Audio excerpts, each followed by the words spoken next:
Assalamualaikum warahmatullahi wabarakatuh. Perkenalkan, nama saya Fitri Kirana Maharani dengan NIM 25516001111139 dari Fakultas Kedokteran Gigi Universitas Brawijaya. Pada kesempatan kali ini, saya akan mempresentasikan sebuah tema yang sangat penting yaitu tentang korupsi dan pencegahannya dalam perspektif Islam. Nah, teman-teman, korupsi bukan hanya masalah hukum atau ekonomi, tapi juga masalah moral dan akhlak. Kita semua tentu sering mendengar istilah ini. Namun, seberapa dalam kita memahami maknanya dan bagaimana Islam memandangnya? Dalam kesempatan ini, saya akan membahas tentang beberapa poin yaitu tentang pengertian korupsi, bentuk-bentuknya, dalil yang melarang korupsi, dampak bagi masyarakat, serta cara pencegahannya menurut Islam. Untuk pengertian sendiri, korupsi secara umum yaitu tindakan mengambil uang atau barang milik orang lain untuk kepentingan pribadi, baik secara langsung maupun tidak langsung. Tindakan ini bisa terjadi di mana saja, dari hal kecil hingga yang besar.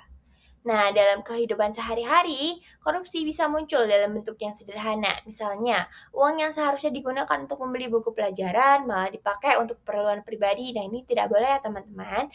Mungkin hal ini tampak kecil, tapi jika dibiarkan secara terus-menerus, kebiasaan ini bisa menumbuhkan mental koruptif nih di masa depan. Dalam perspektif Islam sendiri, korupsi yaitu biasa dikenal dengan istilah gulul yang berarti pengkhianatan terhadap amanah. Korupsi dianggap sebagai bentuk penyalahgunaan kekuasaan untuk memperoleh keuntungan dengan cara yang tidak benar dan sangat bertentangan dengan nilai-nilai kejujuran, keadilan, serta amanah. Islam melarang keras segala bentuk korupsi. Bahkan Rasulullah Shallallahu Alaihi Wasallam bersabda bahwa siapapun yang berkhianat terhadap amanah, maka pada hari kiamat ia akan datang dengan membawa hasil khianatnya di hadapan Allah Subhanahu Wa Taala. Bentuk-bentuk korupsi sendiri yaitu yang pertama ada suap, penggelapan, nepotisme, penyalahgunaan wewenang, dan markup anggaran.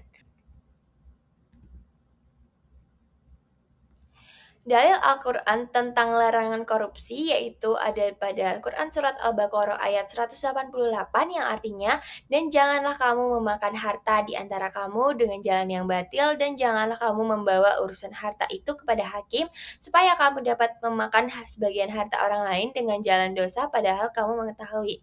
Ayat ini menegaskan bahwa segala bentuk kecurangan, manipulasi, dan pengambilan hak orang lain adalah dosa yang besar yang dilarang keras oleh Allah Subhanahu wa taala. Dampak korupsi dalam perspektif Islam, yang pertama yaitu dampak spiritual yang mengundang berkah Allah dan menghapus keberkahan rezeki. Yang kedua, ada dampak sosial yang dapat menimbulkan ketidakadilan, kemiskinan, dan hilangnya kepercayaan masyarakat. Yang ketiga, ada dampak ekonomi yang menghambat pembangunan dan merugikan kesejahteraan rakyat. Dan yang keempat, dampak moral yang bisa dapat merusak karakter generasi muda dan melemahkan moral bangsa. Lalu, siapa sih yang dapat mencegah dan bagaimana cara kita untuk mencegah korupsi? Islam mengajarkan pencegahan dimulai dari diri sendiri, yaitu dengan menanamkan nilai takwa dan amanah dalam setiap individu dan meningkatkan kesadaran agama melalui pendidikan moral dan akhlak Islam.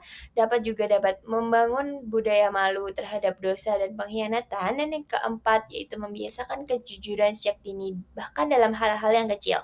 Dengan kesadaran dan tanggung jawab bersama, korupsi bisa dicegah sebelum tumbuh menjadi kebiasaan yang membahayakan. Mari kita jadikan diri kita pribadi yang bersih, jujur, berintegritas. Katakan tidak untuk korupsi, karena korupsi bukan hanya merugikan negara, tetapi juga mencoreng harga diri dan iman kita. Ingat, perubahan besar dimulai dari tindakan yang kecil, dari keberanian kita untuk jujur dan amanah, dan dengan menjunjung tinggi nilai-nilai Islam, kita bisa membangun masyarakat yang adil, sejahtera, dan diridhoi Allah Subhanahu wa Ta'ala. Baik, sekian dari saya. Wabillahi taufik walhidayah. Wassalamualaikum warahmatullahi wabarakatuh.